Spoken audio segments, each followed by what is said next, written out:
wakakhokta kuzwelonke umhlonishwa uvele enkosini Hlabisa engizwile ukuthi kukhona nosekela ngqongqoshe nakuye ngiyathobeka. Usomlomo wesishayamthetho saKwaZulu Natal umhlonishwa Notembeko Boys,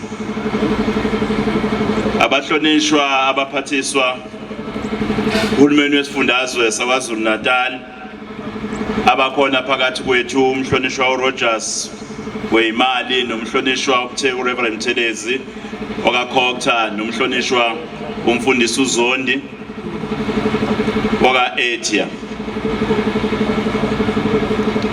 Members of the royal family present, amakhosi asendlunkulu akhona, isekela likaNdunankulu wesilo inkosi uChileza, inkosi yakwaPhindangene, umntwana uMaphikelela, amabutho esilo akhona phakathi kwethu, umhlonishwa umeya walapha eMzinyathi umhlonishwa uNgubane nomhlonishwa umeya walapha eNquthu umhlonishwa uShabalala, abahlonishwa imeya zonke ezikhona, osekela meya, osomlomo, ilunga leParliament ekuzwelonke uDokotela uMkhize, abahlonishwa amakhansela, osomabhizinisi bonke abakhona. Ngiyaxolisa inkosini yakwaShinga, uhlalo wendlu lapha esifundazweni nekomiti lonke abambisene nalo, uDokotela uMkhize o-Director General esifundazweni saKwaZulu Natal, nazo zonke inhloko zomnyango nabasebenzi bonke abakhona, ubaba umfundisi uMbatho osivulele ngezwi nabo bonke abafundisi abakhona, izihambeli zethu ezikhona lapha ezithuliwe engase kuyibalula ngazinye eziqhamuka khona lapha ngaphakathi eNingizimu Afrika nangaphandle. Distinguished guests, ladies and gentlemen, kuyintokozo ukuhlangana kwabantu bembube eSandlwana, intaba yamaZulu engcwele equkethe umlando wesizwe ongasoze wabuna. Ngithokoza kakhulu silo esikhulu ngamabutho akho asesikhumbuze ngempela okwenzeka lapha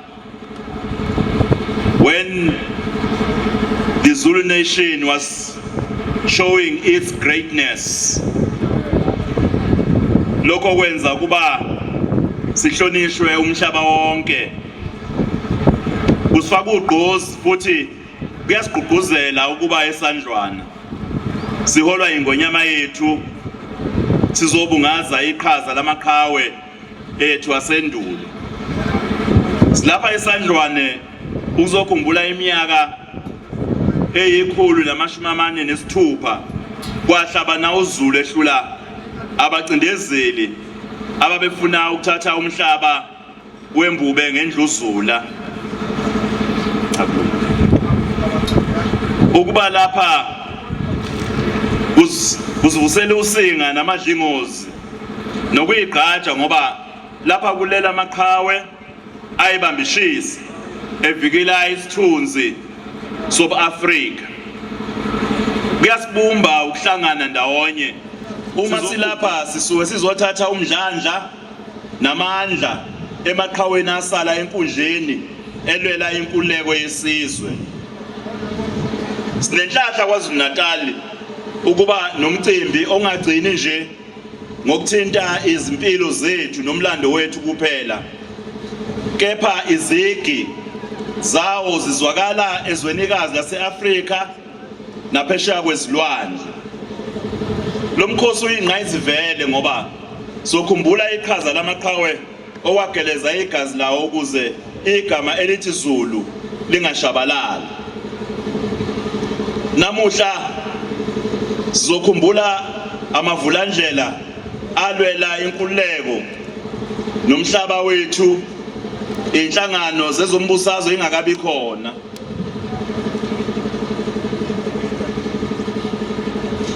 Ukulwela kwawo inkululeko kwavuthela inhlansi yenkululeko eAfrika yonkana. Sekungumlando ukuthi imizabalazo eminingi yabantu abampisholo yokulwela ukukhululeka emaketangweni encindezelo lapha ezwenikazi laseAfrika nasemhlabeni wonke jikelele. Ugqozi lokulwela inkululeko lwaqhamuka ekunqobeni kaZulu eTalabha Mangisi empini lena esihlangene ngayo namhlanje. Empeleni iqiniso lithi kulempi yaseSandlwane uZulu wayelwela wonke umuntu ompisholo lapha ezwenikazi laseAfrika nasemhlabeni wonke jikelele. Lokhu engishoyo kwafakazelwa ukuhambela kwalomgubho kamongameli waseUganda ongafihlanga ukuthi imizabalazo eminingi yenkululeko ezwenikazi laseAfrika yacijiswa amaqhinga kanye nokuvelela kukaZulu eSandlwane. Ngingabala umzabalazo wenkululeko eKenya owawubizwa ngokuthi iMau Mau. Ngingabala imizabalazo yamazwe afana noZimbabwe owawubizwa ngokuthi iChimurenga.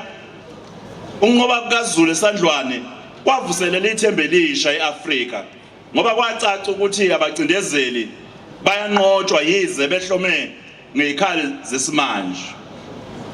Namuhla sizothatha amandla sifake ugqozi olusha emkhankasweni wethu wokuvuselela ithemba elisha nokwakha isizwe esisimeme esingenabo ububha esinenhlonipho nokuzwana. Silesikhulu uZulu wayengekanqobe ukuba wayengabumbene. Kodwa uZulu wanqoba ngoba kwakukhona ukuhloniphana, kwakukhona ukulalelana, abakhuzi bempima bekhuza bethi kushonwa ngapha kube khona ukubambisana. Lolu suku lungolukhethekile emlandweni ngoba isizwe samaZulu sakhombisa ukuthi singanqoba ukucindezela.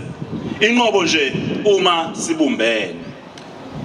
Amaqhawe esilucetshwayo aqoma ukufela umhlaba wokhokho bethu kunokufela phakathi okwebutho anqaba ukwenziwa izifika namthwalo ezweni lokhokho bawo. Hlangana umhlabathi ukunqoba kaZulu eSandlwane kungumlando ohlaba umxhwele kwakhombisa ukuthi ubumbano nobunye buzala ukunqoba. Ukunqoba kaZulu eSandlwane kwagqugquzelwa amazwe aseAfrika ukuthi athole inkululeko ngomningi bawo. Ngiyafisa ukugcizelela ukuthi uma ngabe kukhona isigameko esibaluleke kunazo zonke emlandweni womuntu ompisholo emhlabeni jikelele, leso sigameko kwaba ukuhlabana kaZulu eSandlwane. Kwangakaze kucatshangwe ukuthi isigagayi zombuso wamaNgisi nabanye ababe baphelezela singahlulwa futhi sihlulwe isizwe sabantu ababe izigqila zabo ngaphambilini.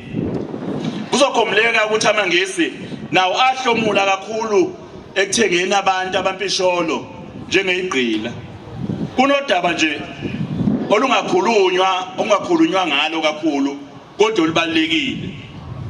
uZulu akagcinanga ngokuhlula amaNgisi kuphela kodwa waqeda nya ubukhosi baseFrance. Namhlanje abukho ubukhosi eFrance ngenxa yokuthi lowo owayeyinkosana yobukhosi baseFrance wasala enkundleni emva kokujojwa uZulu.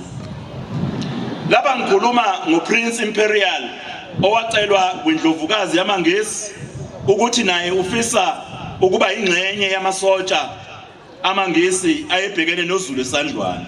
Sekungumlando ke ukuthi waphangalala eSandlwane. Ngamafuphi uZulu waqema ingozi amazwe amabili ayevelele aseEurope, England kanye neFrance. Yingakho wezwakala ephawula ngokungenele ngokunengeka lowo wayengundunankulu wamaNgisi uDisrael Benjamin ethi ngifisa uquote amazwi akhe.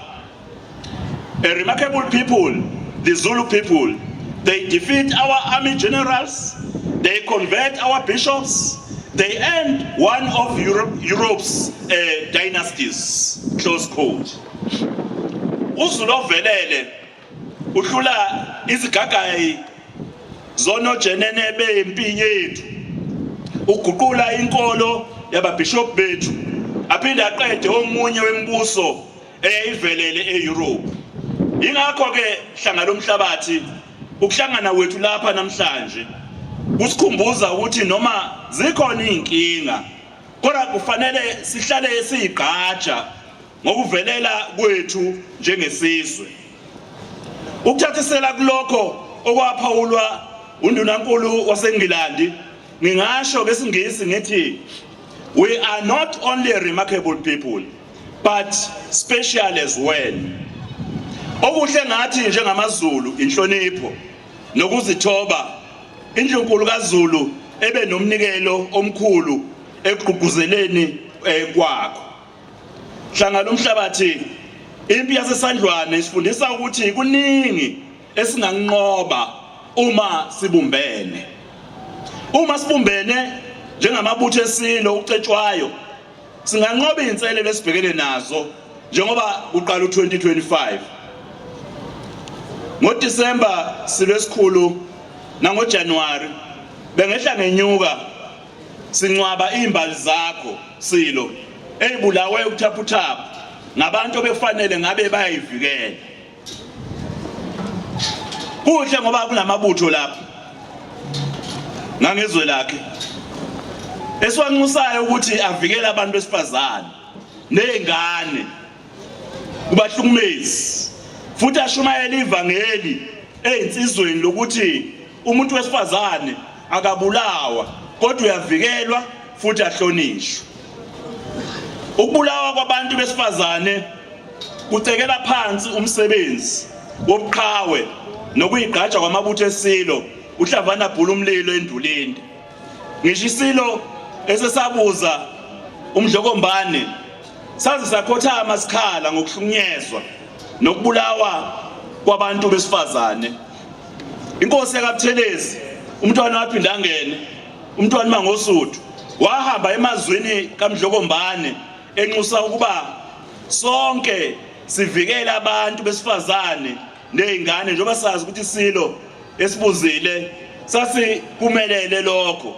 Enxusayo namhlanje silo esikhulu ukuthi njengohulumeni wesifundazwe siyacela amabutho nabo bonke abantu bakwaZulu Natali nangaphandle kwaZulu Natali ukuba kube umkhankaso wethu lo wokuvikela abantu besifazane nezingane kulesi sihluku nakulezi insolaboya esezibenzwe isisulu ebabulalayo zibacekele phansi. Siyacela Zulu omnyama ondlela zimhlophe ukuthi masihloniphe umlando wamakhosi angasekho nasaphila ngokuthi sipheze ukuhlumeza nokubulala abantu besifazane. Inselelo enkulu esibhekene nayo ngeyokulondolozwa kumlando walapha esandlwane neminye ebalekile esifundazweni sethu. Kumele lo mlando wonqoba siwuphathise okwezikhali zamantungwa. Sinxusa kuba izicithabuchopho zethu ukuthi zibhukule, zikhiqize izincwadi, izinkondlo, amahubo, amafilimu nokunye ukuze kubhekwane nalempi yokuhlanekezelwa komlando wethu. Futhi sengathi nababhala izincwadi ezifundayo esikoleni nabo bangabhala umlando wethu uqonde kahle, kungabi nalokhu ukuthi umlando wethu ubhalwa abantu ngempela abasuke bengenawo impande zawo. Njengoba nomhlaba nje ushintsha nje neindlela zokuxhumana nazo ziguquka, kubalekile ukuthi sisebenzise nobuchwepheshe besimanje ukulondoloza nokusabalalisa lo mlando omuhle kangaka wasesandlwane. Dlula mithi yamakhosi, isizwe sakho sihlaselwe izikhukhula neziphepho ezidlule nemphefumulo yabantu bakho. Lezi ziphepho nezikhukhula zimphumela yokuguquka kwesimo sezulu.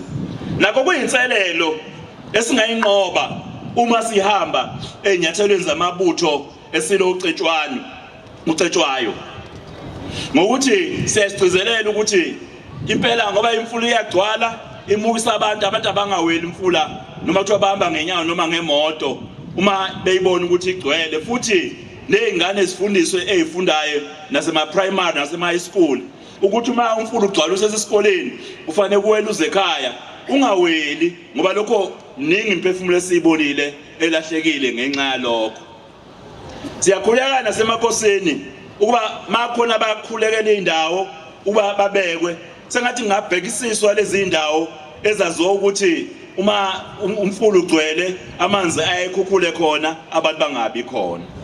Uma sabe enyathelweni zalabo abehola impi lapha eSandlwane siyokwazi ukuthi siqede ihlava sokuhlunyezwa kwabesifazane nabatwana ububha ubugebengu nokungalingani ngokubumbana nangokubambisana njengamabutho anqobe eSandlwane singasinqoba ihlava sabangena kwelikaMthaniya bengenazi incwadi ezibagunyazayo lake asebegcwele yonke indawo yinkalo zonke abanezitolo lapha nje emakhaya manje sebekhona silo laba ngena ungekho emthethweni abaningi baqashiwe emafemini kodwa abantu bakho silo bona baswela amathuba omsebenzi ngaya kwenye ifamily lapha eNewcastle silo esikhulu ngafica icashe abantu abawu250 abangenazo incwadi imvumo zokubala amathuba okufana ngabe acoshwa abantu bakho silo kodwa acoshwa yilabo abantu abangena ngokufohla lapha. Singanqoba nokucwilwa kwentsha ezimbizeni zikaFaro naseyidakamzweni. Siyayigqaja ngokuba ingxenye yalomlando obatazwa umhlaba wonke. Asingabazi ukuthi leli igazi elaphala leSandlwane alichithekelanga ize. Kulonyaka sokugubha iminyaka njengama31 izwe lakhululwa kodwa konke kwaqala lapha eSandlwane. Lentando yeningi esivuna isithelo zayo yathengwa ngegazi lamaqhawe akithi futhi kumele siyivikele. Siyokwenza lokho ngokuqhakambisa iqhaza lamaqhawe akithi asala kulenkundla le. Ngaphambi kokuba ngiphethe ndlula mithi yamakhosi sicosha ukuthokoza kakhulu Ndlunkulu xosa kakhulu ukuba ngathokozi kuwe ngenkathi ngifunda la ebengifunda khona uhla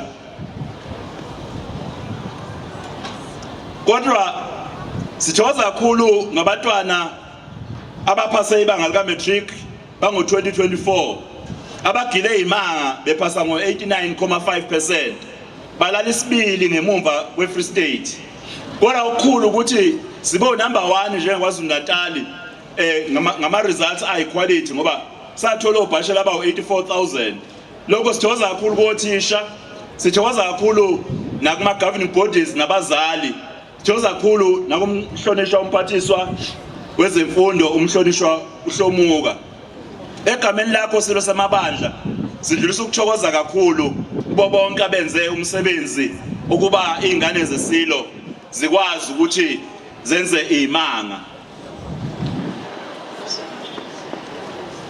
Kweminye imibhalo kaDokotela uVusi Shongwe ongumqondisi omkhulu wezamagugu eminyangweni wezemidlalo amaciko kanye namasiko ucaphuna umbuzo owabuzwa isizwe samaJapan othi ngifisa ukuquote ukucaphuna. Can we economically modernize without culturally westernizing? Sengayilandela yini inqubo yesimanje yezomnotho yaseNtshonalanga kodwa singalulandeli usikompilo lwakhona. AmaJapan emva kokubonisana ongizulu afika esiphethweni esithi yes we can economically modernize without culturally westernizing. We shall go for Western technique but shall retain the Japanese heritage and culture. Yebo sizoqhubeka ngenqubo yesimanje yaseNtshonalanga kodwa ngeke silushintshe usikompilo lwethu kanye nalokho okuyigugu kithi. kukhulu esingakufunda kumaJapani ngoba iphutha elikhulu umuntu ompisholo alenzile ukulandela usikompilo lwezinye izizwe wabukela phansi olwakhe. Njengoba ePaula uDokotela uShongwe siphelile leso sikhathi. Manje isikhathi sokuqhakambisa amagugu namasiko ethu. Manje isikhathi sokungagcini nje ngokuqhakambisa amagugu namasiko kodwa kube khona esikuhlomulayo ngawo. Just like the Japanese, it is the time we commercialize our heritage and culture to leverage economic development. Asingagcini nje ngokusina siphakamise unyawo. Aluphakame unyawo kodwa uma selibuyela phansi alwenze umehluko empilweni zabantu. Isibonelo lidlula ngesivinini iqhaza elibanjwa ukuhlela kwemicimbi yeingoma ekufuleni iminotho yeindawo zasemakhaya. Into enhle ngeingoma ayigcini nje ngokuletha ubumbano kodwa zibuye zidala amathuba emisebenzi etsheni yethu. Ngaphandle kokukhetha iphele emasini, mkhulu umnikelo owenziwa ingoma endaweni yasemsini. Ngivele ngihleke nje uma uDokotela uShongwe enza isibonelo esihlekisayo kodwa esibalekile. Ubuza ukuthi kungani indawo ezifana noMlazi kwaMashu zikhiqiza abantu abacula into engasuke ecokeme, ikakhulukazi labo abondlekile. Asikhalele athi ngeshwa yena noma ondlekile ngomzimba wakhe ngoba siyamazi uDokotela uShongwe mkhulu kangakanani. Ukucula kwakhe kuvele nje kona kuphela uma egeza eshaweni. Akakwazi yena ukwenza njengabo bonke laba abanye ngenxa yomzimba wakhe. uDokotela ubiza ukuthi ngabe ukheleza komoya wolwandle yini okwenza abantu abaqhamuka koMlazi nakwezinye indawo bacule kahle. Iqiniso lithi intsha eningi kusifundazwe sethu inamakhono amaningi avelele ngasemkhakheni yamagugu namasiko. Ngeshwa intsha eningi isemajele nawo belu inawo isemajele nawo amathalente lawo. Sekuyisikhathi ke sokuba kusetshenziswa ngokusetshenziswana ngokubambisana ukuguqula amagugu kanye namasiko ethu abe imboni eyakha amathuba emisebenzi. Empeleni bekufanele namhlanje usuku olukhulu lokukhangisa kanye nokudayiswa kwakho konke ngamagugu kuthina bekufanele sikubone la kube yenye into ezokwenzeka ezingeni elithethuthu. Ngiphonsa inselelo eminyangweni wezamasiko nokuncebeleka ukuba ukhulu esingakufunda ezweni samaJapani njengoba ebhalile uDokotela uShongwe ekwenzeni amagugu ethu alekelela ukubeka isinkwa etafuleni.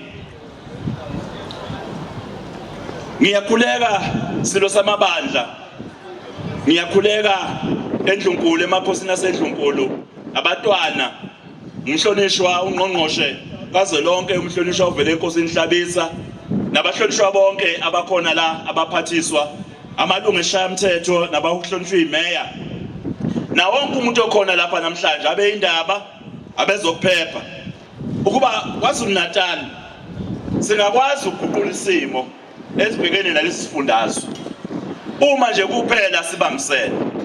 Singaqeda ubugebengu uma nje kuphela sibambisene. Singaqeda ukuhlunyezwa kwabesifazane kanye nezingane. Umnotho wethu singawakha kabusha.